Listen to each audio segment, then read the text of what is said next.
신문 이야기 돌직구쇼에 오신 여러분 반갑습니다. 저는 신문 읽어주는 남자 김진입니다.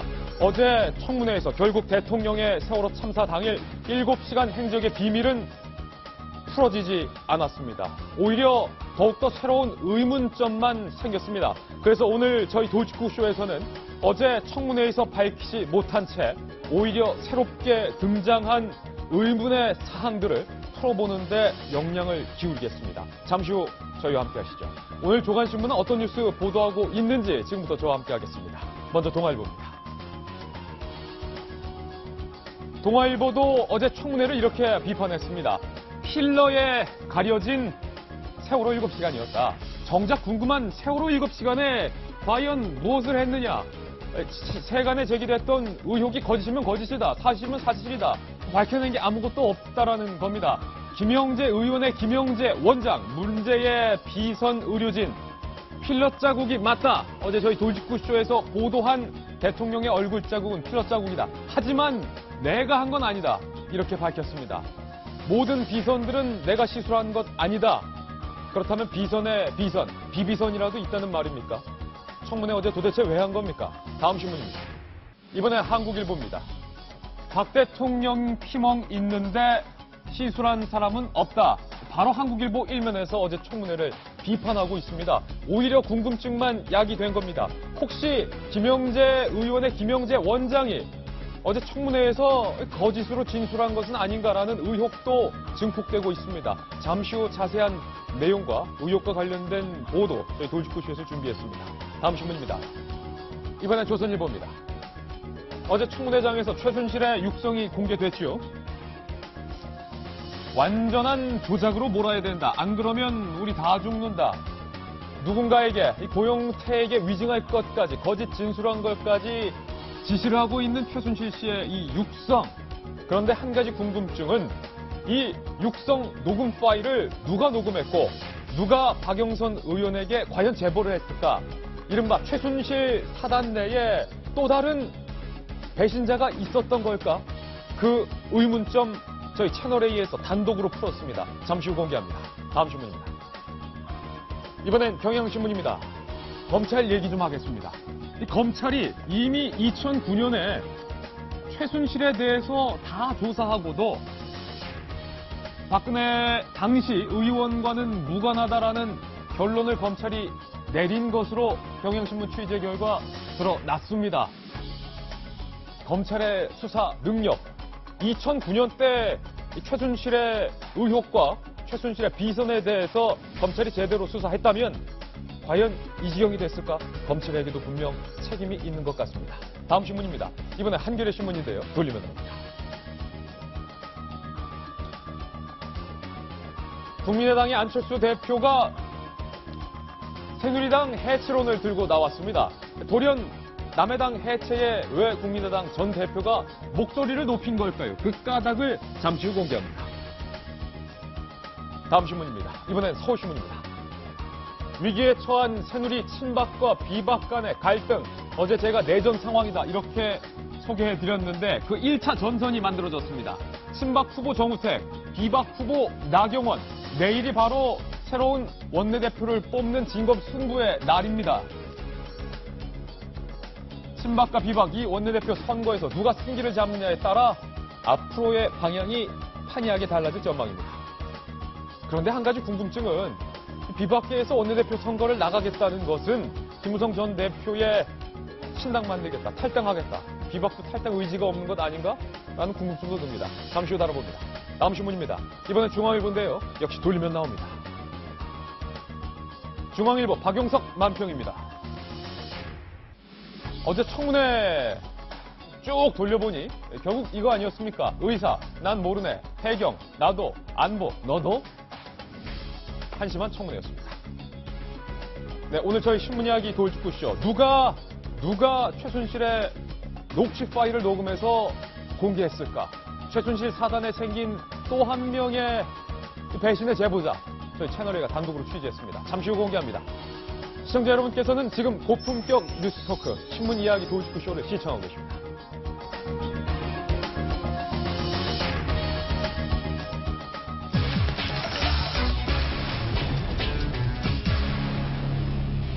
어제 청문회에서도 정작 7시간의 비밀은 풀리지 않았습니다. 오히려 새로운 의혹들이 더 생겨나고 말았습니다.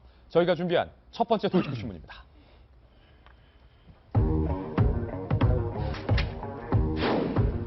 사실상 대통령의 미용 청문회였다. 그런데 새로운 의문점만 더 생겨버렸습니다. 이럴 거면 차라리 청문회 하지 말 걸 그랬습니다. 저희가 새롭게 제기된 의혹들을 새롭게 출력물로 한번 작성을 해봤습니다. 과연 어떤 의문점들이 생겨난 걸까요? 오늘 돌직구 쇼에서 그 새 의문점 다 풀어보겠습니다. 첫 번째 의문점입니다. 어제 청문회에서 박근혜 대통령이 변기를 뜯었다. 그리고 해외 순방을 가서 매트리스 교체를 요구했다. 샤워기 꼭지를 교체했다. 도대체 왜? 조아라 기자가 취재했습니다. 영국 엘리자베스 2세 여왕과 함께 버킹엄 궁에 도착한 뒤 왕실 마차에서 내리는 박근혜 대통령. 지난 2013년 11월 영국 국빈 방문 때의 모습입니다. 박 대통령은 버킹엄 궁에 도착하기 하루 전 시내의 한 호텔에 머물렀습니다. 당시 박 대통령은 하룻밤 투숙을 위해 화장하는 곳은 대낮처럼 밝아야 한다며 객실에 조명등 2개와 스크린 형태의 장막을 설치해달라고 하는 등 무리한 의전을 요구했던 것으로 전해졌습니다. 호텔방 욕실의 샤워 꼭지는 대통령의 요구대로 서울에서 온 것으로 교체됐습니다. 침대의 매트리스를 바꿔달라. 두 번째는 그 안에서 전자레인지를 설치해서 대통령께서 혼자 식사를 준비해서 드셨다. 송영길 민주당 의원은 자신이 인천시장으로 재직하던 시절 박 대통령과의 일화를 공개했습니다. 국정 간담회 도중 휴식을 위해 인천시장실을 박 대통령이 잠시 사용했는데 박 대통령 도착 전 시장실 변기가 교체됐다는 겁니다. 변기를 뜯어가더라고, 변기를. 근데 깜짝 놀라서 왜 변기를 뜯어가냐. 내가 쓰던 변기를 못 쓴다 이거지. 이 같은 박 대통령의 독특한 행동에 대해 야당 측 청문위원들은 박 대통령 정신 상태에 대한 검진이 필요해 보인다고 비판했습니다. 채널A 뉴스 조아라입니다. 네, 여러 가지 궁금증들이 생겨났습니다. 화장대 이야기도 있고 샤워 꼭지, 매트리스 얘기도 있지만 가장 궁금한 건 송영길 전 시장이 말했던 것처럼 이 변기를 뜯어갔다는 건데 윤태곤 실장님, 설마 변기를 통째로 뜯어간 건 아닐 것이고 뭐 변기 뚜껑 정도만 교체했겠죠? 송 의원이죠. 송 의원 이야기에 의하면 그거 아니고요. 아예 이제 뜯어가가지고 일주일 정도 공사를 했다. 아니 뚜껑만 바꾼 게 아니라 변기를 통째로 뜯어갔다. 네, 그렇게 이야기를 했어요. 그리고 영국권도 그렇고. 근데 이제 이런 건 있습니다. 대통령이 어디든지 이제 지방이라든지 해외에 나갈 때는 항상 사전 답사를 가가지고 이제 점검들을 하게 돼 있거든요. 그래서 뭐 취향에 따라서 조금씩 바꾸기도 하고 그런 게 알려지기도 하고 안 알려지기도. 변기를 뜯는 게 취향의 문제입니까 그럼? 그건 본인의 취향의 문제인 거죠. 왜 뜯었을까요? 그건 제가 뭐 알 수가 없죠. 예. 그러니까 보통 점검하는 거는 경호 부분에 대한 점검들을 많이 하고 그다음 예. 뭐 독특한 왜 외국의 락스타 같은 사람들 올 때 탄산수를 준비해달라, 무슨 물을 준비해달라 이러듯이 그런 것도 이제 다 조금씩 있어요. 해외 대통령도 그렇고 예. 우리 대통령도 그렇고. 근데 참 저는 이게 두 가지 부분이 좀 대통령이 좀 유난스러운 게 분명히 있는 거고, 그리고 저 개인적으로는 이게 참 시시콜콜하게 이렇게 알려지는 것들이 이런 건 이제 뭐 불법적 사항이라고 하기는 어려운 것들인데 그건 마음이 편하지 않고 두 가지 생각이 다 좋지 않아요. 변기 뚜껑이 아니라 변기를 통째로 뜯어간 게 맞다. 네. 송영길 전 시장의 입을 통해서 과연 이게 어떻게 된 일인지 다시 한번 자세히 들어보겠습니다. 제가 인천시장 시절에 박근혜 대통령께서 국정 간담회를 하는데 우리 인천시 차례가 됐습니다. 그래서 잠깐 이제 쉬어야 되니까 시장실을 빌려달라 그래서 당연히 빌려드려야죠. 시장실 빌려드리는데 이제 서울의 경호실에서 왔어요, 미리. 변기를 뜯어가더라고, 변기를. 근데 깜짝 놀라서 왜 변기를 뜯어가냐. 내가 쓰던 변기를 못 쓴다 이거지. 뜯어가고 새 변기를 설치를 했어요. 소독하고 닦든지 뭐 깔개 같은 거 가져와 하면 될 텐데 그걸 변기까지 뜯어갈 사안인가 싶었는데 예산 낭비잖아, 어떤 면에서. 정말 변기를 통째로 뜯어갔다라는 취지로 발언을 했는데 한국일보 정치부장 출신인 김광덕 전 부장 나와 계십니다. 다른 대통령들도 혹시 뭐 이와 같은 일이 있었습니까? 변기를 뜯거나 교체하는 일을 그런 건 들어본 적이 없어요. 변기 교체는 없었다. 네, 거의 없었던 것 같고요. 상식적으로 볼 때. 제가 그래서 그 취재 옛날에 이제 청와대 출입할 때 대통령이 외국 정상들하고 만나러 이제 외국 방문하지 않습니까? 예, 해외 방문할 그때 때. 이제 그때 제가 봤던 거나 들었던 게 있고 또 최근에 또 다시 물어봤는데 보통 이제 대통령이 외국을 방문하게 되면 사전 답사팀이 예. 한두 달 전에 사전 답사팀이 외국을 방문해요. 그건 당연하죠. 예, 그래서 대통령의 일정을 그대로 하면서 숙소라든가 이게 다 방문하는데 그다음에 거기에서 가장 신경 쓰는 게 대통령의 경호 문제거든요. 예. 예, 그래서 이제 대통령이 특히 숙소 문제에 대해 관심을 갖는데 보면은 그 대통령의 숙소를 PRS 점검이라 그래요. PRS 점검. 예, 그러니까 프레지던트 R은 룸, 예. 스위트. 어허. 대통령의 그 스위트 rum에 대한 점검을 하는데 PRS다. 예, PRS 점검을 하는데 이제 거기에 가장 먼저 신경 쓰는 게 대통령의 경호 문제니까 예. 방탄이 돼 있는 시설이 돼 있는 방에 자야 되거든요. 예. 그래서 방탄 유리라든가 방탄 문이 돼 있는지 이런 걸 첫째 점검을 하고 그다음에 이제 대통령의 스타일에 맞춰서 방을 일부를 이제 교체를 하는데 그 중에 이제 어떤 사람은 이제 그 응접실 같은 게 이제 낮은 이런 책상이 있으면 예. 그걸 거기에 참모들하고 임시 회의를 할 수 있도록 이렇게 테이블형으로 바꿔 놓는다든가 뭐 그런 게 있고 이제 대통령의 취향에 맞춰서 조금 부분적인 변화는 있는데 이번처럼 뭐 변기를 교체한다든가 그다음에 어디 가서 이제 뭐 샤워 꼭지를 바꾼다든가 예. 뭐 이런 것까지는 거의 없는 현상이다. 이거는 좀 오버한 거다라고 예. 그러니까 좀 그때 이제 이런 일에 관여했던 사람들 이야기가 그렇더라고요 보니까. 샤워 꼭지와 이 변기는 아무래도 조금 청결, 위생 이런 것에 좀 대통령이 좀 각별하게 신경을 썼다. 뭐 이렇게 해석을 좀 해야겠죠 결국엔. 여성 대통령으로서 약간 결벽증이 있는 것 예. 같아요. 근데 여성이라고 다 그런 건 아니고 이 남자들하고 살다 보면 더러운 데서 같이 뒹굴게 되는데 아, 그렇습니까? 닦아도 근데 아무래도 이제 저거는 대통령이 이제 혼자 살아왔으니까 그런 거에 대한 결벽증이 좀 반영된 개인적인 취향의 문제인 것 같은데 조금 오버한 측면이 있고요. 그래도 좀 아쉽긴 합니다. 왜냐하면 이제 할로넨 대통령으로 핀란드 대통령이 한국에 왔을 때 화제가 많이 됐잖아요. 핀란드 대통령이 우리 한국에 왔을 때. 최고급 1급 호텔에 묵었는데 2박 3일 동안 수건을 한 장만 썼다든가 다리미를 가져와서 다리미 판을 가져와서 스스로 옷을 다렸다든가 예. 하는 그 소탈하고 검소한 모습. 그건 일부러 보여주려고 그런 것이 아니라 몸에 밴 그런 소탈함. 그런 것들이 나중에 한참 돌아가시고 난 다음에 그 호텔 측 관계자들의 증언회에서 나왔을 때 많은 국민들이 감동을 받았거든요. 예.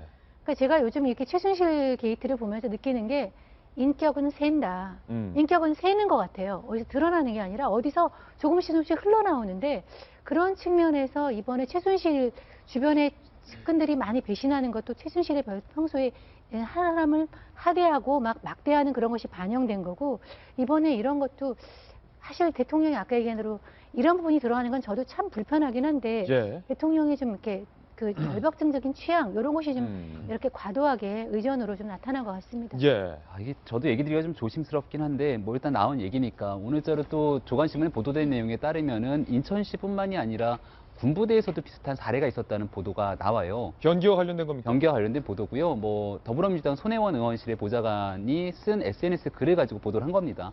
그러니까 인천 아시안 게임 때문에 대통령이 인천에 방문한 일이 있게 되는 과정을 거치게 되는데 그때 이제 대통령이 올지도 모른다라는 것 때문에 군부대에 있는 사령관실의 변기랑 그 밑에 있는 타일까지 전면 교체라는 일화가 있었다라는 전원이 따르는 겁니다. 예.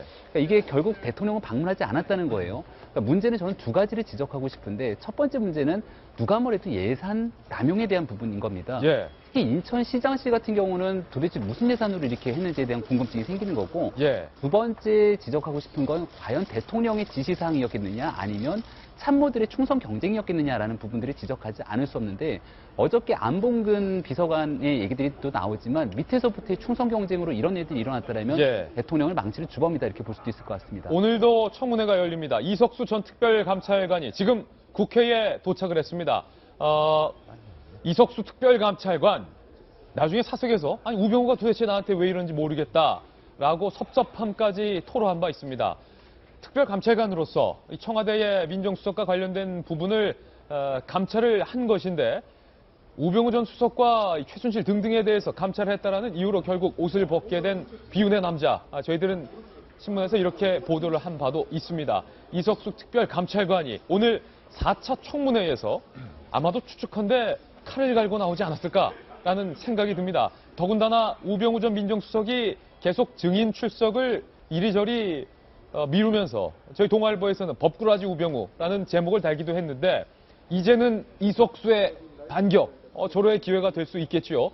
더군다나 청와대에서 내사, 특별감찰을 직접 했었던 인물이기 때문에 이석수 전 특별감찰관의 입에서 폭로될 오늘 청문회의 발언은 과연 지금까지 공개하지 않았던 그 무언가가 있을 거다. 많은 기자들은 그렇게 예상을 하고 있습니다. 이석수 특별감찰관 호락호락하게 물러서지 않겠다라는 결기까지 보였는데 오늘 표정이 좀 남다른 것 같습니다. 잠시 후 청문회에서 이석수 특별감찰관이 제기하는 의혹에 대해서 저희 돌직구쇼에서도 생방송해드리겠습니다. 청문회가 있었는데 오히려 의혹만 더 증폭됐다. 첫 번째 의혹은 바로 이 변기였습니다. 그렇다면 두 번째 의혹은 과연 무엇일까요? 새로운 의문점 지금 바로 공개합니다.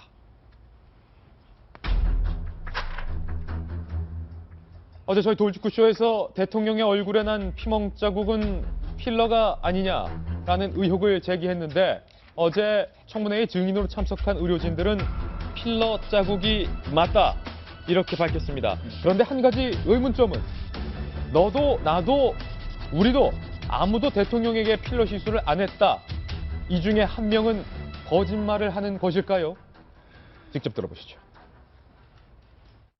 대통령 얼굴에 이렇게 피멍 자국이 나 있는데도 신경 안 쓰다는 겁니까?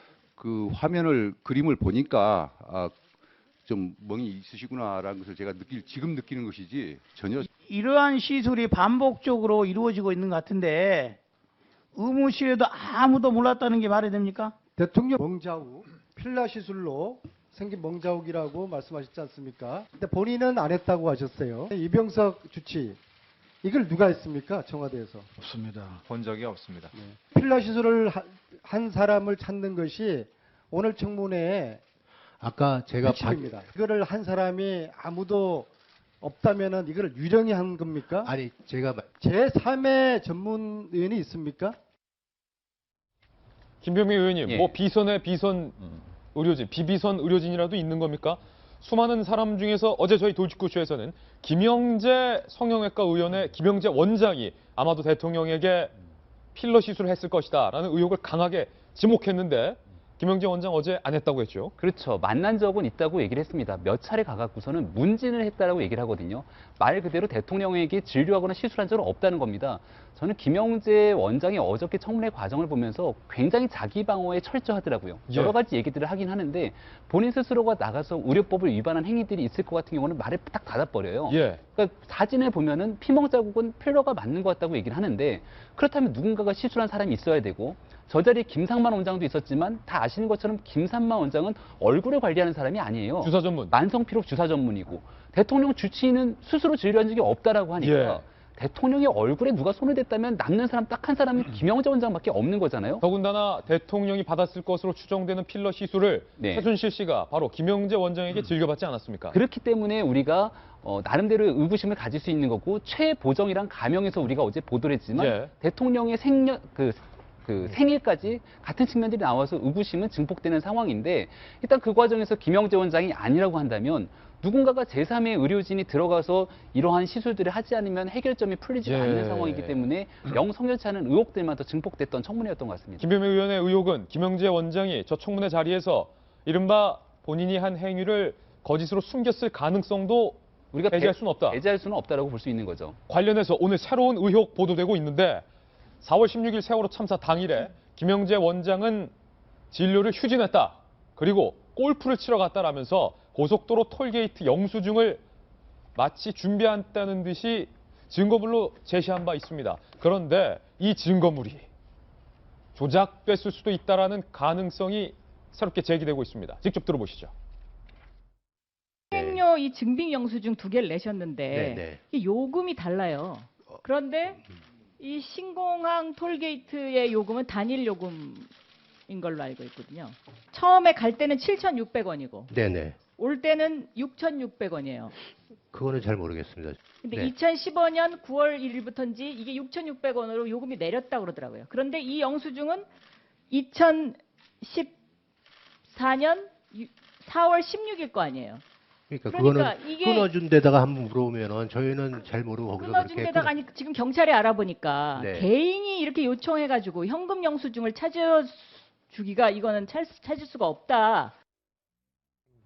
지금 뭔가 미심쩍은 부분이 한두 가지가 아닙니다. 인천 그 공항고속도로죠. 톨게이트, 신공항 톨게이트는 단일 요금. 그러니까 올 때도 같은 요금, 갈 때도 같은 요금인데 지금 김영재 원장이 제시한 영수증 2개 가격, 갈 때와 올 때의 영수증 가격이 하나는 7,600원, 올 때는 6,600원. 다르다가 첫 번째. 두 번째는 개인이 요청을 해서 영수증을 발급해 줄 수가 없는데 당신 이 영수증 어떻게 냈냐. 둘 다 답변을 똑부러지게 못했어요. 그렇죠. 그러니까 처음에 이제 김영재 저 의사가 계속 원장이 의심을 받는 이유는 처음부터 말을 계속 좀 바꿨기 때문인 거죠.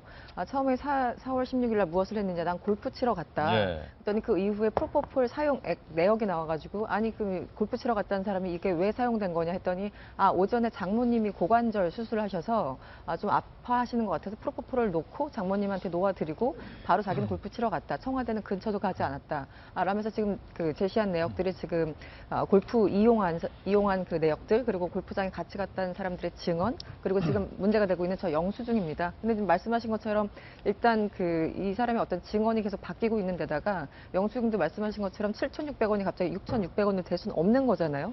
네, 반나절 만에 요금이 바뀔 수는 없으니까. 그래서 그 부분도 여전히 좀 의심이 남고, 전 처음에 4월 16일 날 골프하러 갔다면서 영수증을 제시했다고 이제 예전에 보도가 나왔을 때 저걸 계속 갖고 있었나, 왜 차에 왜 영수증 같은 거 갖고 다니는 경우는 있지만 이게 2014년 거. 그러니까 옛날 거잖아요. 최근에 어디 갔다 왔던 것도 아니고. 그래서 이 사람들 참 꼼꼼한 거 아니면 어디서 받아왔겠거니. 근데 저걸 받아올 수 있나라고 생각을 하고는 있었어요. 근데 저는 톨게이트를 많이 이용 안 하니까 어떤 절차인지는 몰라서 좀 궁금했었는데, 지금 박영선 의원에 따르면은 개인이 이렇게 요청한다고 해서 발급하는 게 아니라는 얘기잖아요. 예. 그래서 또 어떻게 어떤 특수한 어떤 줄을 타고 가가지고 저것까지 굳이 발급을 했다면 그게 더 이상한 거죠. 예. 박영선 의원이 어제 한 건 제대로 한 건데, 이른바 수요일에는 원래 휴진 날이다라고 했지만 그것도 거짓말이었고, 두 번째는 같은 날의 고속도로인데 올 때와 갈 때가 요금이 다른 이 두 장의 영수증. 이거 어찌 된 겁니까? 저거를요, 국회의원들이 김영재 의사한테 물어보면 안 되고요. 그 부인을 불러서 물어봤어야 돼요. 김영재 원장의 부인이요? 예, 박채윤 씨라고 어저께 새로 등장한 인물인데, 그 박채윤 씨가 다른 의사들과는 달리 이 김영재 의사의 그 4월 16일 행적에 대해서는 부인이 적극적으로 해명을 했었습니다. 처음부터. 그래서 영수증을 기자들한테 보여준 것도 그 부인이었고요. 예. 또 어저께 나왔지만 청와대 들어갈 때 같이 들어갔다는 거잖아요. 김영재 원장과 부인이 청와대 같이 들어갔다. 예, 저녁 때도 있었고, 이렇게 저녁 나절에 들어가서 그 자리에서 본인이 기업하는 가족기업. 이 사건은 이게 가족기업이 많이 등장합니다. 예. 가족기업이 2개가 있어요. 2개나 사는데 하나는 성형수술용 실이고 하나는 화장품 회사입니다. 그 화장품의 회사에 대해서 박 대통령 앞에서 부인이 브리핑을 했고, 그 회사를 키워줄 방법이 없겠느냐고 조은동 수석한테 지시한 게 이제 그 다음이죠. 무슨 화장품 방문 판매니까.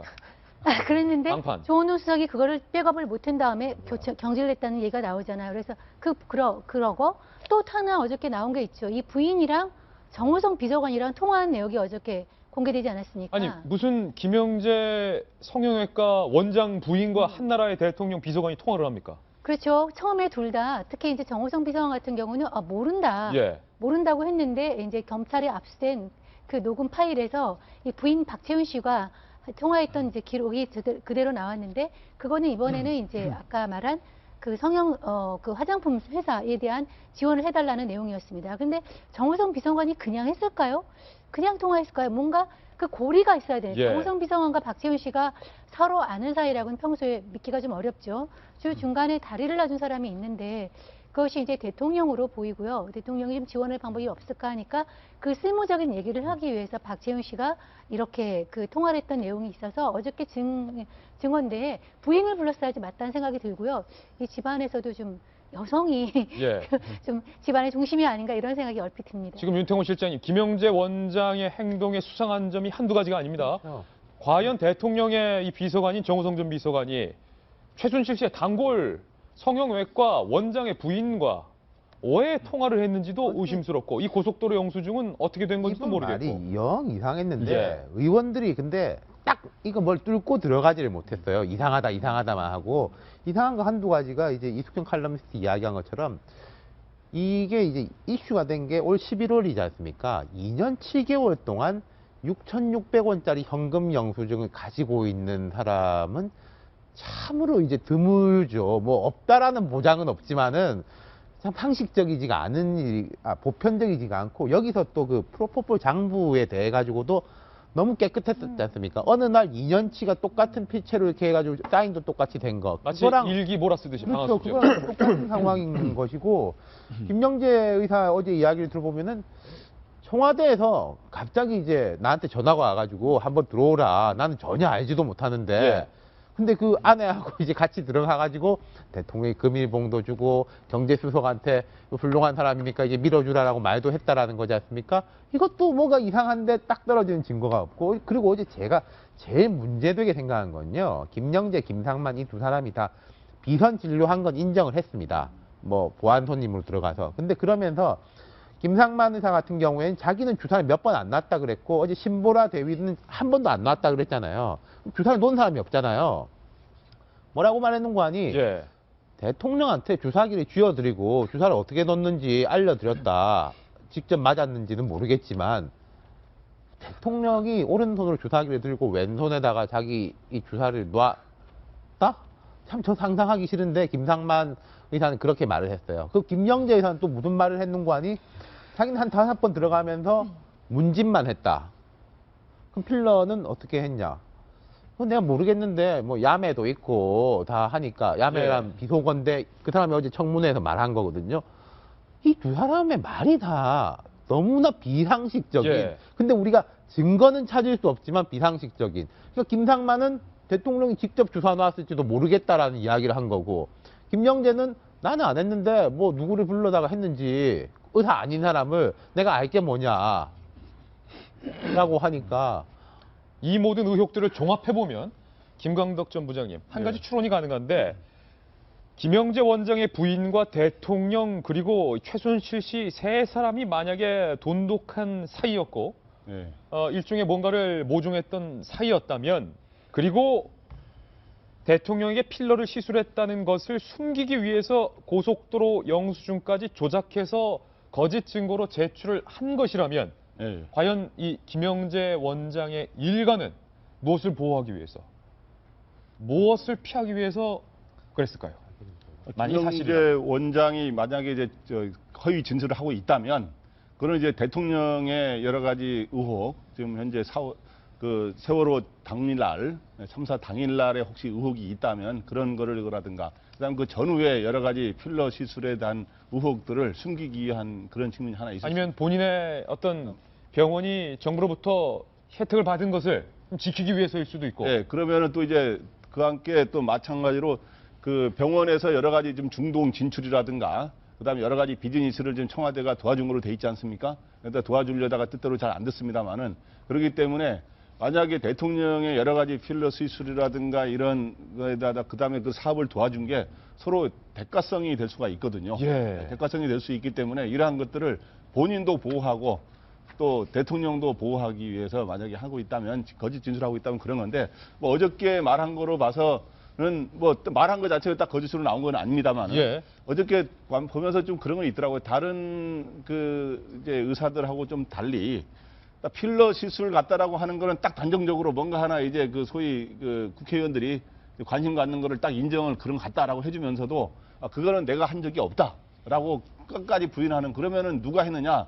지금 현재 여기 나오지 않은 의료진은 그 청와대 관제에 드나들 수 있는 사람은 지금 미국에 있는 조 대위밖에 없지 않습니까? 그럼 과연 조 대위가 그것들을 이제 소위 말해서 필러 시술을 주사를 놓고 하는 거를 했느냐? 그런 게 남아 있는 거 그렇지 않으면은 지금 현재 김영재 원장이라든가 누가 분명히 한 사람은 누가 대통령 본인이 하지는 않았을 거 아닙니까? 그렇죠. 거짓말을 하고 있다. 대통령 본인이 뭐 혹시 그럼 누가 했을 수 있냐 이러는데 그거는 국가 대통령의 일종의 국군 통수권자인데 본인이 그렇게 한다는 건 있을 수가 없는 얘기죠. 그렇기 때문에 과연 김영재 원장이라든가 누가 과연 했을 가능성도 배제할 수 없는 거죠. 어제 청문회의 증인으로 불려 나온 청와대를 출입했던 의료진 중 누군가는 거짓말로 어제 청문회를 농단했던 셈이 된다는 얘기입니다. 그런데 이 김영재 증인의 청문회 출석 태도가 논란이 되고 있습니다. 오죽하면 한 국회의원은 지금 껌 씹는 거요? 이렇게 물어봤습니다. 직접 들어보시죠. 본인은 이렇게 해명을 했어요. 네, 지금 뭔가 본인은 이렇게 씹죠? 해명을 했어요. 장모 2번, 이날 골프 3번, 하실 때 4번, 같이 운동하신 분 계시죠? 5번, 네, 3명 있습니다. 3명이요. 네. 6번, 자, 7번. 계속 씹습니다. 김영재 의원의 자료 담당 청문회 내내 부장님입니까? 입속에 있는 저희 뭔가를 의원실에서 계속 씹는 듯한 그런 모습이 보이니까 의원의 그 중요한 김성태 위원장은 그 부분에 대해서 이렇게 지적을 했습니다. 김영재 증인, 네. 입안에 씻고 계신 게 뭡니까? 씹은 거 없는데요. 입안에 뭐 껌이나 뭐 씻고 있는 그런 게 거 없어요? 없습니다. 예. 그럼 위원들의 질의가 아주 그냥 불편합니까? 자, 김영재 증인은 지금 답변 자세나 태도가 아주 좋지 않습니다. 네, 죄송합니다. 예. 국회는 국민들을 대변하고 있는 청문회입니다. 네. 자세가 태도가 되어야 됩니다. 지금 김성태 위원장이 굉장히 화가 났어요. 당신 지금 껌 씹는 거냐 청문회에서 뭐 거의 이런 식으로 물어봤어요. 어떻게 보면 그렇게 볼 수 있는데 제가 보기에는 이제 입이 말랐던 것 같아요. 입이 마르고 아무래도 긴장되니까 이제 자기도 모르게 평소 행동이 나왔던 것 같은데 저는 저 장면을 심리 분석가한테 좀 보여줬으면 좋겠습니다. 제가 심리학책을 읽어보니까 거짓말을 할 때 사람들이 나타나는 전형적인 증세가 있습니다. 거짓말을 할 때 독특한 증세가 있다. 예, 예를 들어서 눈을 맞추지 못한다든가, 그 다음에 몸에 다른 곳을 맞는다든가, 몸에서 다른 반응이 나온다든가. 그러니까 오늘 이제 누가 거짓말을 하냐, 우리가 한참 얘기를 했는데 이제 알 수 없죠. 진실은 알 수 없지만 저런 것은 진실을 사람들이 말할 때에 그런 거하고 좀 거리가 있어 보이죠. 저는 전문가가 아닙니다만 전문가가 보면은 저것은 사람이 진실을 말하지 않을 때, 예를 들어서 프로파일러한테 물어보면은 금방 나올 것 같은 느낌이 듭니다. 예, 과연 저 행동이 거짓말을 할 때 뭔가를 방어하기 위한 기제로서 하는 행동인지 아니면 진짜 보이지 않는 비선의 껌이라도 있던 것인지 밝혀내야 할 부분이라는 겁니다. 청문회는 했지만 아직 풀리지 않은 새로운 의문점, 그 3가지가 남아 있습니다. 3번째입니다. 안보실장이 대통령에게 긴급할 때 보고를 하는 방식은 500m까지 걸리는 거리를 뛰어가거나 자전거를 타고 가는 방법이었다고 합니다. 직접 들어보시죠. 10시에 국가안보실에서 사고 상황을 최초로 서면 보고했다고 되어 있습니다. 맞습니까? 그렇습니다. 서면 보고는 어떻게 합니까? 아까 말씀한 대로 중령이 가지고 뛰어갑니까? 아니면 팩스로 보냅니까? 자전거를 타고 간 경우도 있고 예. 그냥 뛰어가는 경우도 있고 예. 그렇습니다. 국가안보실에서 3차례 서면 보고하고 7차례 유선으로 직접 보고했다고 되어 있습니다. 맞습니까? 7차례의 유선 통화라고 말씀하시는 게 맞겠고요. 예. 그중에 몇 번은 제가 보고를 드린 것도 있고 예. 또 몇 번은 대통령께서 저한테 전화를 하신 것도 있습니다. 청와대의 구조를 이제는 국민들도 잘 아실 텐데요. 비서들이 근무하는 비서동에서 관저 혹은 본관에 있는 집무실까지는 대략 한 500m 정도의 거리가 있습니다. 그렇기 때문에 걸어가기는 상당히 먼 거리라고 볼 수 있겠죠. 급할 때는. 그렇기 때문에 급할 때 뛰어가거나 자전거를 타고 비서동에서 본관이나 관저까지 간다라는 안보실장의 답이었는데 이 칼럼, 저는 저 청문회를 보면서 뛰어가거나 자전거 타고 가서 대통령을 직접 대면하고 보고한다는 얘기인 줄 알았는데 자전거 타고 가서 서면으로 보고했다.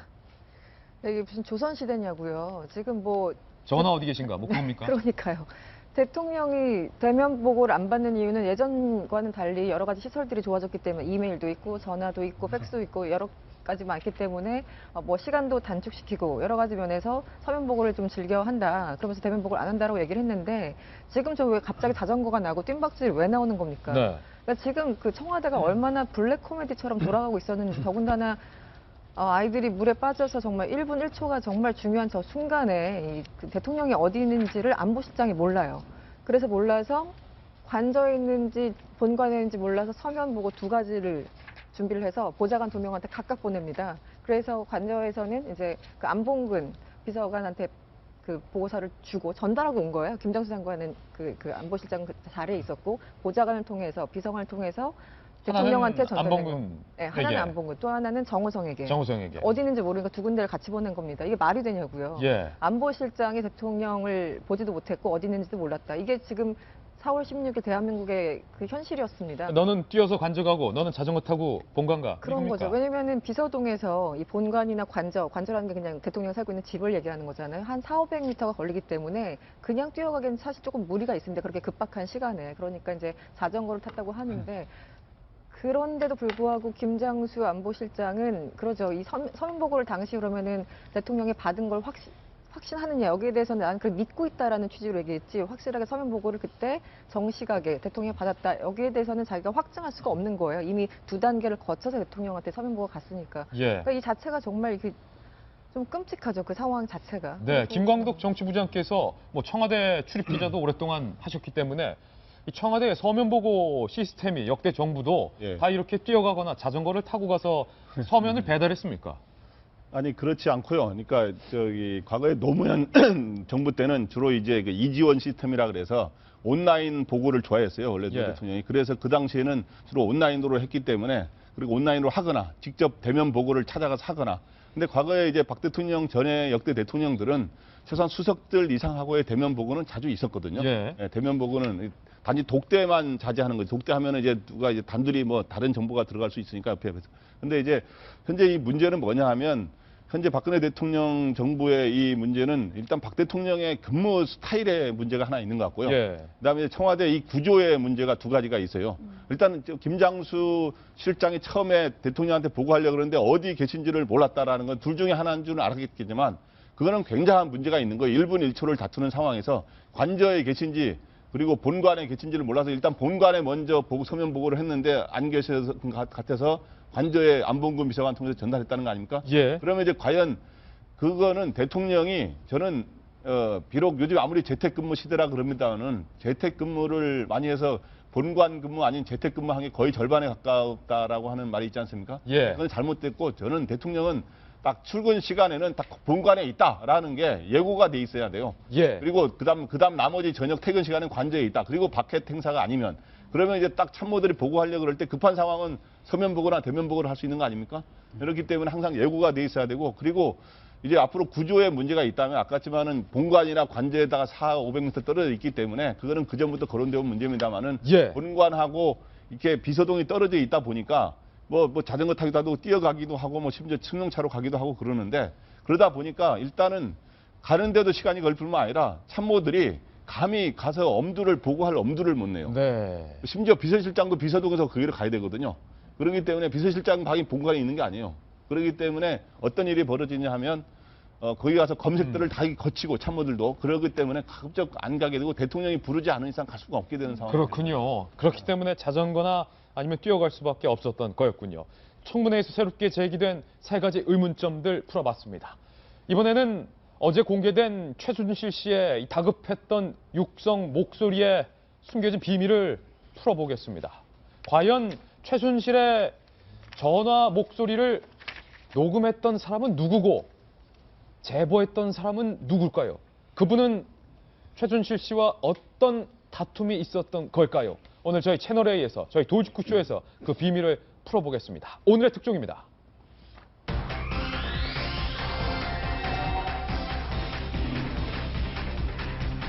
오늘의 특종 최순실 목소리의 비밀 저희가 준비한 두 번째 돌직구 신문부터 만나보시죠. 다급했던 그녀의 목소리 다 죽을 수도 있다. 일단 최순실 씨의 다급한 그때의 그 상황 목소리부터 직접 들어보실까요? 이거는 이제 이성한이라는 사람이 배신을 했으니까 이렇게 얘기하라 이런 내용입니다. 큰일 그러니까 그거한테 정신 바짝 차리고 걔네들이 이게 완전히 그 조작품이고 얘네들이 이거를 이거 훔쳐가지고 이렇게 했다는 걸 몰아야 되고 이성원이도 아주 그 계획적으로 하고 돈도 요구하고 이렇게 했던 저걸로 해서 이걸 하지 않으면 실제로 이성한이라는 사람이 돈을 요구했다 뭐 이런 기사가 저 후에 나옵니다. 저게 10월 말경의 얘기거든요. 그러니까 독일에서 귀국하기 직전의 얘기입니다. 최순실의 이 다급했던 목소리와 거짓 진술 지시, 과연 누가 통화했던 것일까요? 그리고 누가 박영선 의원에게 폭로한 걸까요? 그들 사이에 무슨 일이 있었던 걸까요? 이 모든 궁금증 오늘 풀어보겠습니다. 출력물로 준비했습니다. 3가지 시사점이 있는데 먼저 첫 번째입니다. 최순실 녹음 파일로 드러난 새빨간 거짓말. 최순실의 녹음 파일이 공개됐습니다. 가장 궁금한 건 누가 녹취했을까? 다시 말해서 최순실 씨가 그때 당시 누구와 통화했을까? 여인선 기자가 단독으로 취재했습니다. 최순실 씨의 최측근에 따르면 최순실 씨에게서 사건 은폐 왜곡 지시를 받은 사람은 K스포츠재단 부장 노승일 씨. 박영선 의원이 공개한 녹취에 언급된 이성환 전 미르재단 사무총장과 고영태 전 WK 이사와 함께 최순실 씨의 최측근으로 활동했습니다. 그리고 나랑 어떻게 알았냐 그러면 가방 관계비를 납품했다 그러지 말고 그거한테 정신 바짝 차리고. 최순실 씨가 노승일 씨에게 전화를 걸어 고영태 씨에게 경고 메시지를 전달하라고 지시한 겁니다. 노승일 씨는 K스포츠재단 직원이면서도 최순실 씨 소유인 WK와 재단을 수시로 오가며 근무한 것으로 알려졌습니다. 노승일 씨는 또 최순실, 정유라 씨 모녀의 독일 정착을 현지에서 도왔습니다. 정유라 씨가 독일 프랑크푸르트 인근 예거호프 승마장을 통째로 빌려 호와 별장 생활을 할 때 승마장 계약을 주도하고 사실상 최 씨 모녀의 집사 역할을 했습니다. 고영태 씨는 최근 채널A 취재진과 만나 독일에서 마늘장아찌를 물에 몇 번 씻어 먹으며 정보를 빼내려고 한 내부 고발자 친구가 있다고 말했습니다. 바로 이 내부 고발자가 노승일 씨로 추정되는 상황. 박영선 의원에게 노승일 씨가 직접 녹취 파일을 넘겼는지는 확인되지 않았습니다. 채널A 뉴스 여인선입니다. 이 노승일이란 사람과 최순실이 저때 당시 통화를 했다는 겁니다. 그러면서 최순실 씨는 노승일에게 큰일 났다. 이거 태블릿 PC 이 모든 거 조작으로 다 몰아가지 않으면 우리가 죽는다. 고영태한테 가서도 그거 다 몰랐다고 말해라. 라고 지시를 받은 인물이 이 노승일이라는 사람인데 노승일이라는 사람이 누구일지 저희가 프로필을 좀 준비를 해봤습니다. 최순실과 전화 통화를 했던 이 노승일 이런 사람이었습니다. K스포츠재단 부장이었고요. 최순실이 소유한 WK의 업무도 담당을 했습니다. 그러면서 결정적으로 최순실 모녀가 독일에 정착하는 데에 마치 집사처럼 사실상 집사처럼 오늘 어디 외출하시겠습니까? 말대기 시킬까요? 물 드시겠습니까? 이러한 조력자였다. 그런데 그가 왜 이 음성 파일을 공개했을까 궁금한데요. 고영태는 앞서 저희 채널A 취재진과 만나서 이렇게 털어놓은 바가 있습니다. 누구라고 말할 수는 없지만 독일에서 마늘장아찌를 물에 몇 번 씻어 먹으며 와신상담했다는 거죠. 정보를 빼내려 한 내부 고발자 친구가 있다. 추측컨대 고영태가 말한 이때의 이 내부 고발자가 바로 저 전화 녹취의 상대방 노승일이 아닐까 저희는 강하게 추정을 하고 있는 상황인데 김병민 의원님, 고영태도 최순실과의 관계가 틀어져서 CCTV를 설치해서 함정을 팠고 고영태의 이른바 짱아찌 친구 노승일도 뭔가 최순실과 그렇다면 틀어졌다 이거 아닙니까? 그렇죠. 이 아주 긴밀하게 접촉돼 있는 내부 관계자가 아니면 알 수가 없는 거고 이 통화가 녹음된 시점을 정확히 봐야 돼요. 언제냐면 최순실 씨가 큰 마음을 먹고 대한민국에 들어오기 바로 직전에 했던 통화입니다. 그러니까 우리가 고영태 씨가 해외로 도피하고 있다가 대한민국에 들어와갖고 검찰이 조사받던 시점이 10월 27일이에요.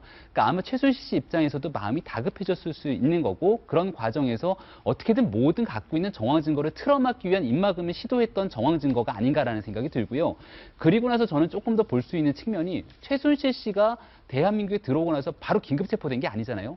30시간이 넘는 기간 동안의 시간이 있었는데 지금 이와 같은 녹취를 근거로 우리가 유추해 본다라면은 얼마든지 더 많은 사람들과 연락을 취하면서 입을 맞추고 짜맞췄던 정황 증거가 더 나타나진 않을까? 이런 생각이 드는 대목이어서 어저께 있었던 저 내용을 보고 굉장히 황당해하고 앞으로도 더 무슨 일이 일어날까? 그런 부분에 굉장히 궁금증을 갖고 있는 사람들이 많은 것 같습니다. 예, 최순실 씨가 윤태곤 실장님, 이 노승일 부장이라는 인물을 상당히 믿었던 것으로 보이죠. 이성환이가 우리에게 돈을 요구했다라고 몰고 가자. 태블릿 PC도 다 조작이라고 몰고 가자. 야, 노승일, 고영태한테 가서 정신 바짝 차리라고 전에 믿지 않으면 이런 걸 지시하지 않았겠습니까? 그렇죠. 그리고 여기서 핵심적인 것은 최순실 씨가 지시한 거 이거는 사실 성공을 못했죠. 태블릿 PC에 대해서는 뭐 진실이 다 드러났고, 근데 성공한 게 얼마나 많았을까. 예컨대 우리 이런 거 있죠. 최순실 씨가 들어오기 직전에 공황장애 진단서를 떼려고 했었던 거라든지, 그 증거인멸 컴퓨터 5대 저 싣고 가가지고 망치로 이렇게 부순 거라든지, 제3자들이.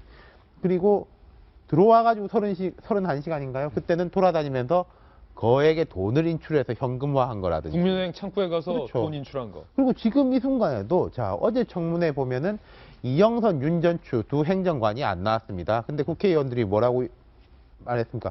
불출석 사유서에 문구, 글씨 한자, 토씨 한자 똑같고, 사인도 심지어 흡사하고, 청와대에다가 그 출석 동행명령장을 집행하러 가니까 청와대에서는 한참 답이 없다가 두 사람 지금 휴가 중인데요? 라고 이야기했다는 거 동시에 아닙니까? 휴가 갔다. 지금 이 시간에도 뒤에서 수습인지 인멸인지 하고 있는 사람들이 있다는 거예요. 그리고 지금 저는 청와대에 대해서 계속 문제 제기하고 싶은 게, 유영하 변호사가 그때 이제 입장문이라는 걸 이렇게 작성해 돌렸을 때 드러났잖아요. 청와대 컴퓨터, 민정수석실에 검사 출신 행정관. 우병우 전 수석은 떠나는데 우병우 전 수석하고 일하던 사람들은 아직 있어요. 그때 청와대 해명이 컴퓨터를 잠깐 빌려줘가지고 거기서 이제 뭐 작성한 거다라고 해명을 했는데, 저는 솔직히 못 믿겠고요. 지금도 청와대가 그러고 있는 건 아닌지. 그리고 정호성 비서관은 구속 수감돼 있습니다만은 뭐 머리가 아파서 청문회 못 나온 이재만, 그리고 딸의 사생활 때문에 못 나온 안봉근. 이 사람들 다 밖에 있잖아요. 지금 뭐 하고 있겠습니까? 뭐 놀고 있겠습니까? 다 이런 거 하고 있겠죠. 최순실의 수족으로 활동을 했던, 휴대전화 왔으니까 옷에 싹 닦아서 최 선생님 전화 왔습니다 라고 건네줬던 이영선 행정관, 윤전추 행정관, 결정적인 드밍 2명이 누군가의 조작인지 인멸인지는 모르겠지만 사실상 계속 지금 빠지고 있다. 최순실이 지시했던 또 다른 사람이 누군가 활동하고 있다. 그렇죠. 소름 돋는데요. 지금 우리가 너무 이게 그 음모론과 이게 그러니까 어떤 불신의 어떤 끝장판이라 할 수 있는데, 어제 보니까 제가 조회를 보니까 미국에서 세계 평면화폐라는 게 있어가지고 지구가 알고 보니 둥근 게 아니라 네모나다.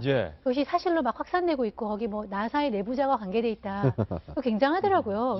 그것이 저는 그냥 사람들이 오죽하면 저럴까 했는데, 알고 보면은 그 뭐 과학자들도 들어가 있고 이러니까 사람들이 지구가 사실은 네모나다라는 걸 가지고 지금 막 퍼지고 있던데, 우리 사회의 불신과 이런 불안감의 이제 반증이죠. 근데 저렇게 되니까 이 주변의 사람들이 이렇게 증거를 이렇게 지금 우리 오늘 청문회에서 밝혀진 거 없잖아요. 이런 식으로 뭔가 일어난 사실은 있는데 한 사람도 없는 이런 상황이 되니까 이 불신과 불안이 가중돼 갖고서 정말 아무도 콩으로 매를 쓴다도 아무도 안 믿는 이런 사회가 나타나는 그 반증이 저렇게 된 것 같고, 특히나 핵심적인 증인, 오늘의 정윤회 씨도 안 나오잖아요. 정말 결정적인 증인을 한 사람들 입을 받고 실종돼 버리고 안 나오고 이러니까 의혹은 더욱더 증폭되는 이런 거. 그래서 진실이 뭐든 간에 이런 상황은 정말 사회적으로 바람지 않은 것 같아요. 최순실 씨가 수많은 증거를 인멸하고 그리고 거짓 진술을 고영태한테 지시했던 정황은 뭐 뜬소문이 아니라 본인의 육성이 공개됐기 때문에 팩트로 드러났는데, 노승일과 최순실이 그렇다면 정성희 위원님 왜 틀어졌을까? 고영태와 최순실도 처음엔 굉장히 친밀한 관계였다. 그래서 차은택이 지난번 국정조사에 나와서 너무나도 두 사람이 한 몸같이 뭐 친밀했었다라고 굉장히 의미심장한 발언을 하자 고영태가 뭐 벌떡 화를 내지 않았습니까? 노승일과 최순실은 왜 틀어졌을까? 그것도 좀 의문인데요. 그러니까 지금 이제 이 강아지 게이트로 틀어진 건 나왔잖아요. 이게 2014년 14월입니다. 12월이고요. 이 고원 계획이라고 할 때만 해도 그 고영태의 고와 최서원의 원자를 따가지고 고원 계획이 만든 게 2014년 7월입니다. 근데 그게 3개월 만에 없어져요. 그리고 만든 게 더 블루 K입니다. 그러니까 이때만 해도 같이 다 일을 했던 것 같아요. 노승일은 과연 최순실과 무슨 일이 있었을지. 그러니까 처음에는 이제 신복처럼 부릴 사람이 필요했고, 이 사람은 K스포츠 부장인데요. K스포츠라는 거는 우리가 말한 대로 정경련에서 모은 돈으로 만든 재단 아니겠습니까? 그런데 사실 개인적으로 만든 회사에서도 왔다 갔다 하면서 그 개인 일을 했어요. 그러니까 그걸 보면서도 제 생각은 이런 것 같습니다. 고영태나 노승일이나 모두 주변 사람들이 최순실이 하는 일이 옳지 않다는 걸 알았던 것 같아요. 알았던 것 같고, 개인적인 어떤 불편한 관계도 있었지만, 그랬던 것 같고 또 아까 그 녹음에서 하나 할 수 있는 것은 최순실이 더 PC 존재를 알고 있었고 자기 것인 줄 저기서는 저는 저기 본인 것이라는 걸 알 수 있는 그 증거라고 생각을 하는데 아니라고 주장을 하는데 PC 그 우리가 몰고 가라고 얘기하잖아요. 자기 거니까 저런 얘기를 하지 않겠습니까? 그런 것도 알 수 있을 것 같아요. 노승일 씨가 이제 전화의 상대자라면 이제 배반을 한 셈 아닙니까? 배반을 한 셈이죠. 근데 이제 내부 고발자, 좋은 의미로 내부 고발자인데요.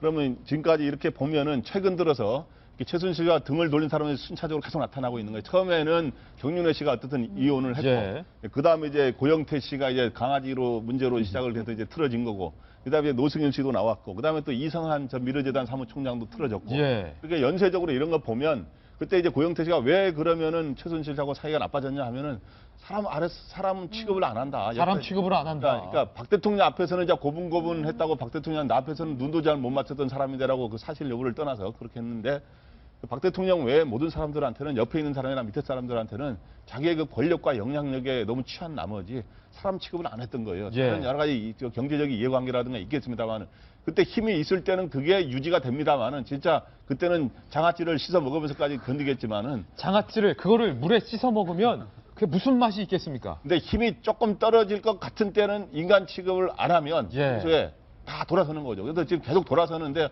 이런 과정에서 이게 나온 거고 이번 건에서 또 하나 우리가 배울 수 있는 게 뭐냐 하면 최순실 씨는 참 영리하는 거 감수하면서 참 어리석은 사람이다.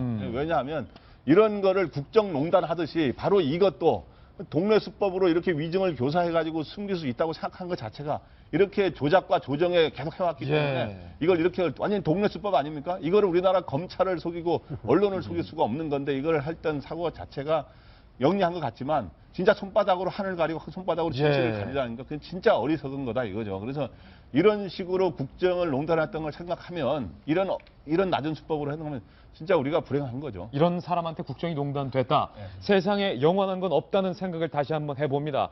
물에 장아찌를 씻어서 씹어 먹으며 평생을 견뎌야 했을 것 같았던 최태민, 최순실 일가가 수십 년 만에 이제야 그 최제국이 무너지는 모습을 보고 계십니다. 이 두 번째 의문점입니다. 최순실의 또 다른 녹음 파일에서 이 고원 기획에 대해서는 얘기하지 말라. 이 고원 기획은 정 의원께서 방금 말씀하셨던 것처럼 고영태의 고, 최서원, 최순실의 개명 이름이죠. 최서원의 원자를 딴 유령 회사라고 하는데 최순실은 왜 이 고원 기획을 지키려 했을까요? 직접 들어보시죠.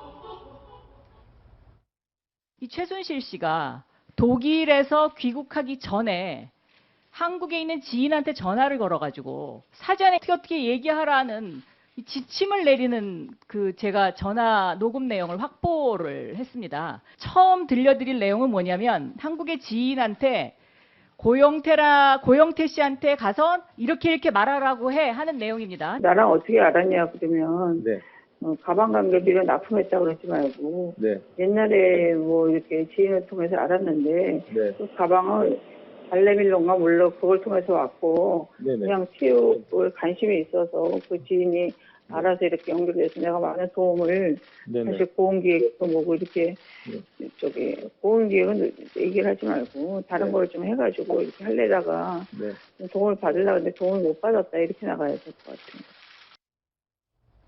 고영태가 운영했던 가방 만드는 회사 빌로밀로를 최순실은 발레말로 이렇게 기억을 하고 있었군요. 그렇다면 그 고원 기획, 이 정체가 무엇일까요? 앞서 말했던 것처럼 고영태 이름의 고자와 최서원, 최순실의 개명 이름, 원자를 따서 만든 고원 기획이다. 그런데 이게 보통 가깝지 않으면 회사 이름을 남남이 두 사람의 이름을 따서 만드는 게 쉽지가 않을 것 같은데 정성희 위원님 두 분의 이름을 따서 상당히 고원 기획.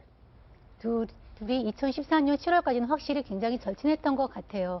그 친했던 시기는 고영태가 차은택을 소개하기 이제 이전까지는 굉장히 친했고 차은택이 등장하기 이전까지는 최순실과 고영태는 고원 기획이었군요. 예, 그리고 사실 그 고원 기획의 이사로 차은택이 들어오기는 했습니다. 그때는 이렇게 하다가 어떤 일로 틀어지면서부터 이제 했는데요. 제가 생각하기에 고원기 얘기를 하지 말라고 그런 건 이 때문인 것 같아요. K스포츠 재단이 이제 앞으로 만들어지면서 이 고원기 얘기 하는 일이 뭐냐면은 광고 기획과 스포츠 시설 관리 이런 거를 합니다. 그러니까 K스포츠 재단을 만들기 이전에 이런 걸 만들어서 K스포츠 재단하고 계약을 맺어가지고 그 사업을 가져를 했던 것이 이제 큰 최순실의 그 플랜 아니겠습니까? 그러니까 이제 이거와 K스포츠 재단은 무관하다는 걸 하기 위한 것이 첫 번째고, 두 번째는 본인이 고영태와 친한 사이라는 걸 좀 숨기기 위해서, 그래서 가방 얘기도 빼고 고원 기획 얘기도 빼라고 그렇게 지시를 한 것 같습니다. 하지만 고영태는 그 발레말로 얘기 다 했는데 윤 시장님, 이 고원 기획이 어떤 회사의 전신이죠? WK의 전신이죠. 예. 그러니까 이렇게 되는 겁니다. 최순실 씨 입장에서는 박 대통령도 그렇고 미르 재단하고 K스포츠 재단이라는 걸 이게 좋은 의미로 만들었고, 근데 그 이후에 뭐 이걸 뒷받침하고 하려고 해서 뭐 WK도 생겼고 뭐도 생겼고 이런 식이 되는데, 고원 기획이라는 게 사전에 있었다는 거면은 거기서 미르하고 K를 준비했다라는 게 드러나는 거잖아요, 시기적으로. 그러면은 이제 K는 고, 그리고 미르는 차. 이렇게 체육과 문화로 해가지고 내가 미리 다 세팅을 해서 그 다음에 재단을 만들려고 했다라는 게 되니까, 이걸 없애버리면은 재단이 있어가지고 이걸 뒷받침하려고 우리가 체육 때문에 아는 사람도 만나고 문화 때문에 아는 사람도 만났다, 이렇게 뭐 퍼즐을 맞출 수가, 거꾸로 맞출 수가 있는 거죠. 예. 그렇기 때문에 이걸 부정하려고 했던 거 아니겠습니까? 고원 기획을 여러 의미로 숨기려 했던 거였군요. 아직 그런데 이 녹음 파일은 끝이 아니라고 합니다. 세 번째 궁금증입니다. 박영선 의원이 오늘 청문회에서 이 추가 녹음 파일을 공개할 것을 예고했습니다. 이게 다가 아니다라는 거죠. 지금 최순실 씨에 관한 청문회가 막 시작을 했습니다. 본격적인 질의는 잠시 후부터 시작이 될 예정인데요. 박영선 의원이 오늘 추가 공개를 한다는데 지금 국회 청문회장 잠깐 한번 갔다가 다시 돌아오시겠습니다.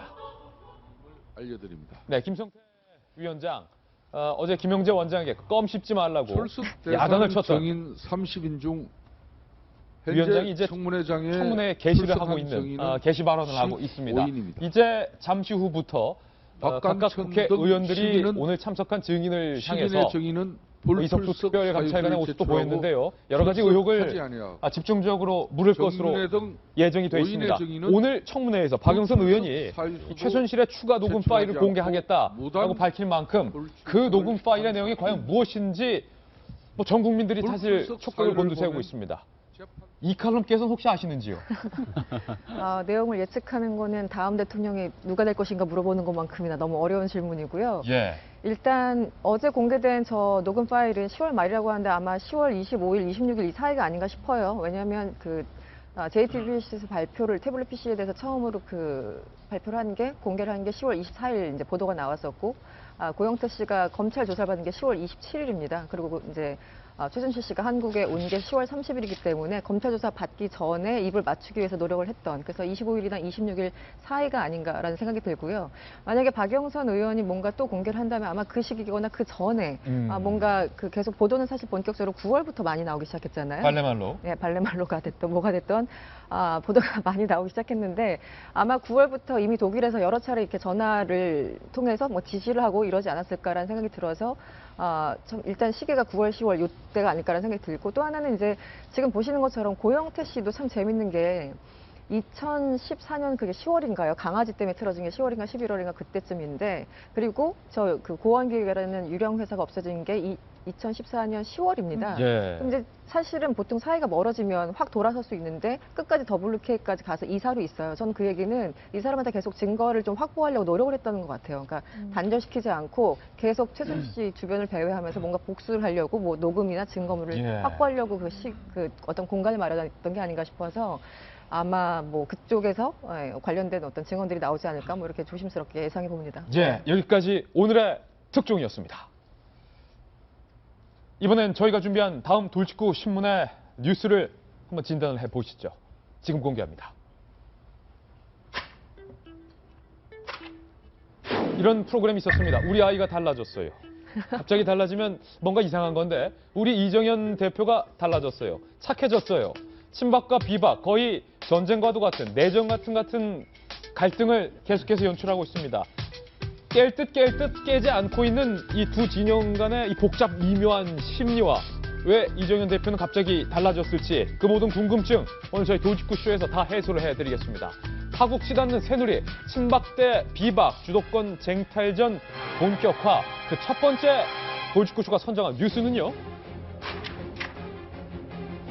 친박과 비박 간의 생존을 건 물러설 수 없는 벼랑 끝 싸움이 바로 내일로 다가왔습니다. 정수석 원내대표가 에이 못해먹겠다. 사표 던지고 나가면서 빈자리가 된 원내대표, 친박주자 정우택, 비박주자 나경원, 이 두 사람의 원내대표 선거가 내일로 다가왔기 때문입니다. 과연 친박과 비박, 명운을 건 싸움의 승자는 누가 될지 이 소식부터 한번 짚어보겠습니다. 이 칼럼, 친박과 비박이 원내대표 자리를 두고 처음으로 대격돌을 하게 됐는데 거의 두 진영의 존속, 생존을 걸고 붙는 게임 아닙니까, 내일? 생존 싸움이죠. 네. 질문 드립니다. 누가 될까요? 나경원 의원이 되면 좀 복잡해져요. 왜요? 네, 함수가. 왜냐하면 일단 이제 이 말씀부터 드릴게요. 이번에 세 가지의 관전 포인트가 원래 있었죠. 16일 날 원내대표를 뽑는 것과 20일 날 윤리위에서 대통령 그 출당 권고 조치를 하느냐, 20일 날 윤리위가 어떤 결정을 내리느냐, 그리고 21일 날 이정현 대표가 사퇴한다고 했으니 비대위원장을 누구를 이제 올리느냐, 이 세 가지가 비대위원장에 만약에 친박 인사가 된다면 그렇죠. 그러니까 꼬이는 거죠. 그래서 예를 들어 내일 참 재밌는 게 원내대표 지금 후보로 나온 게 비박계에서는 나경원 의원하고 친박계에서는 정우택 의원이 나오지 않습니까? 그런데 둘 다 어떻게 보면 그 계파 색들이 좀 약한 사람들이에요. 예. 그러니까 서로를 자극하지 않으려고 했던 어떤 그 일말의 어떤 노력들이 좀 보이곤 있고요. 근데 처음에 이제 이 생각을 했습니다. 이 원내대표 그 경선에서 만약에 이제 친박이 뽑히게 되면 비박계 입장에서는 탈당할 수 있는 명분이 더 쌓이게 되는 거죠. 오히려 친박이 되면 탈당하기 쉬워졌다. 네, 몸이 더 가벼워지는 건데 예. 만약에 나경원 의원, 그러니까 비박계에서 원내대표가 되면 이거 되게 애매해지는 거예요. 놀라는 거다. 네, 그래서 그러니까 탈당할 명분이 조금 힘들어지고 이제 어떻게 보면 이제 그런 생각을 하고는 있겠죠. 내부적으로는 이 원내대표가 이제 비박계가 됐으니까 저번에 탄핵 결과 등등 봤을 때 한 중간에 있는 한 10명 정도만 움직인다면 앞으로 우리가 주도권을 가지고 갈 수 있겠구나. 한마디로 당을 접수할 수 있겠구나라고 생각을 하고 있을 수도 있겠습니다. 근데 더 이제 상황이 꼬이게 되는 거는 21일 경으로 예정되어 있는 비대위원장이 만약에 또 친박계 인사가 온다면 그냥 한 지붕 두 가족이죠, 계속. 그러니까 앞으로 계속 서로 생존권 투쟁 때문에 계속 이렇게 가는 겁니다. 예. 그래서 이게 같은 친박으로 갈 것인지 어떻게 같은 비박으로 갈 것인지 그 커플링이 안 될 것인지 이거에 따라서 이 당의 어떤 향방이 좀 달라질 것 같은데요. 여러 가지 시나리오를 내부적으로 갖고 있지 않을까 싶습니다. 그러니까 비박계가 더 복잡해지는 거죠. 많은 여론은 그럴 거면 차라리 당을 깨지 왜 주저하느냐라는 인터넷상의 의견도 많은데 김병민 의원님. 내일 원내대표 선거 결과를 가장 궁금해할 사람이 아마도 김무성 전 대표가 아닐까 싶은데 김 전 대표만 지금 비박 중에서 당 깨고 나가자. 나를 따르라 했는데 지금 아무도 안 따르고 있는 모습이라 상당히 민망한데 유승민 의원도 고민하고 있고 김무성 전 대표 입장에선 제 개인적인 생각이지만 차라리 친박이 원내대표 가져가는 게 낫겠다. 이런 생각할 수도 있겠습니다. 함수가 굉장히 복잡하잖아요. 그러니까 김무성 전 대표는 제가 김무성 전 대표라면 당연히 이번 선거에서 누구 찍겠습니까? 정우택 찍는다고요? 정우택으로 찍겠죠. 그리고 중간에서 당을 절대로 깨서는 안 된다라고 생각하는 사람들. 이런 사람들 입장에서는 소위 말해서 친박당으로 당이 머무르면서 새로운 당이 생겨요. 그런 과정에서 나는 나가야 될지 말아야 될지 갈팡질팡하는 분들은 어떻게든 당을 지켜야 되잖아요. 그럼 그런 분들은 한동안 친박에 몸을 담았지만 나경원 의원을 찍어주면서 나경원 의원이 원내대표 된다 그래서 본인들한테 큰 불이익이 있습니까? 이건 비대위원장이라 원내대표 같은 경우는 지금 원구성 초창기도 아니고 전혀 불이익이 없기 때문에 이번에 당선될 원내대표 역할은 이겁니다. 국회가 주도하는 여야정 협의체에서 협상의 당사자로 가갖고 일하는 원내대표를 뽑는 거예요.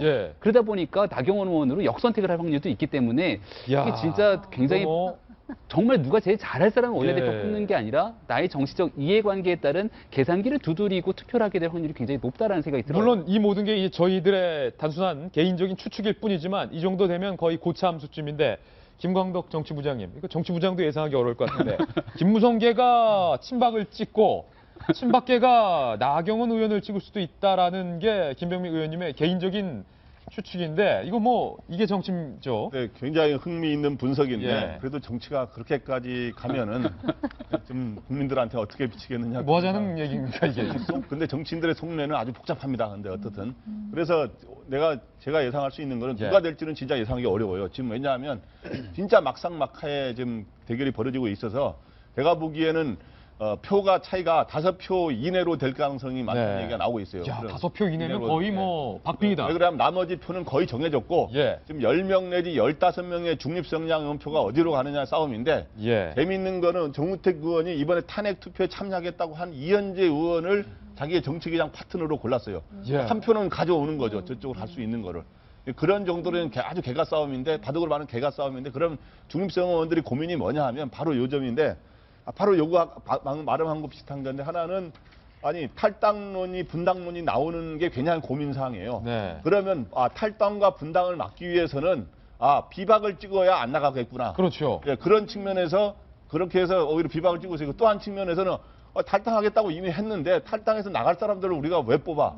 라고 하는 그 지점에서 두 가지를 놓고 또 고민하고 있다더라고요. 예, 그러니까 상당수의 굉장히 이게 변수가. 정치가 이게 함수가 굉장히 네. 고차방정식이죠 이게. 예, 상당수의 비박계 의원들도 김무성 전 대표를 따라서 탈당 세력에 동참하기를 꺼리고 있다라는 취재를 저도 들었는데 상당히 한 주먹 두 가족 상황이 계속되지 않을까라는 생각이 듭니다. 이제 두 번째 궁금한 건 왜 이렇게 달라졌느냐? 이정현 당대표 말입니다. 함께 보시죠. 갑자기 착해졌습니다. 오늘 저희 동아일보가 왜 이렇게 이정현 당대표 갑자기 착해졌냐에 의문을 제기하고 있는데 착해진 이정현 대표의 발언, 착한 발언부터 먼저 듣겠습니다. 박근혜 대통령이 지금 오늘 이 지경을 만드는데 절반 이상의 책임이 저한테 있을 수가 있습니다. 따라서 이정현이가 주적입니다. 저에게 돌 팔매, 돌 던져주시고 저를 비난해 주시고 묶어서 한 사람을 보내서 정말 이 당을 살릴 수 있겠다고 생각 드시면은 어떤 것도 저한테 그렇게 해 주십시오. 전라도 놈이 삼성 국회의원을 했고 또 2번 청와대 수석도 했고 당 대표도 했고 이제는 정치적으로는 원도 한도 없습니다. 이제 우리 뭉치십시다. 진짜 제발 나간다는 소리 좀 하지 말아 주십시오. 이제 좀 뭉칩시다. 제발 나간다는 말 좀 하지 말아 주십시오. 굉장히 착해지고 겸손해지고 겸허해진 이정현 당대표. 나를 주적, 나에게 돌을 던져라. 그런데 어제까지만 해도 착한 이정현 대표 모드가 아니라 나쁜 이정현 대표 모드였습니다. 그 발언 들어보실까요? 그 사람들의 입에서 나온 얘기는 곧바로 쓰레기통으로 갈 얘기들이니까 그건 뭐 자기들이 버리잖아요. 항상 자기들이 얘기해놓고 자기들이 쓰레기통에 휴지 조각처럼 버리는 그 말들이기 때문에 그 어떤 것도 야당의 말은 신뢰를 할 수가 없습니다. 지금 그분들의 눈에는 지지율 1위로 달리고 있는 후보를 대통령으로 빨리 앉히는 것 그 이외에 어떤 것도 관심이 없어 보입니다. 내가 참 지금도 도저히 미워할 수 없는 우리 김무성 전 대표님이나 거기까지입니다. 유승민 뭐를 포함한 이런 분들이 이제서는 안 될 게 하나 있습니다. 본인들이 정말 탯줄 잘 묻어서 좋은 곳에 태어나서 사선도 하고 이렇게 많이 하고 있는 것은 좋습니다만은 그분들이 이 당을 좌지우지할 수 있는 분들은 아니다는 것. 그분들이 보수의 가치를 깼다, 붙였다 이렇게 할 수 있는 자격도 위치도 아니라고 하는 것을 분명하게 말씀드립니다. 아니 윤태호 실장님 하루 사이에 왜 이렇게 착해졌나요? 이정현 대표의 특징이요. 그리고 이게 장점이기도 한데 항상 말을 할 때 진정성을 담아가지고 해요. 구구절절하고. 근데 그게 이제 문제가 되는 거죠. 하루 사이에 말이 너무 다르니까 예. 그 앞에만 봐도 차라리 탄핵해라. 그러다 뭐 탄핵 안 된다. 뭐 손에 장을 지진다. 그랬다가 내가 언제 장 지진다고 했냐. 예. 이런 식으로 왔다 갔다 해가지고 되게 연극적 인물이 되고 있는 것 같고요. 연극적 인물이다. 단기간으로 보면 이게 있습니다.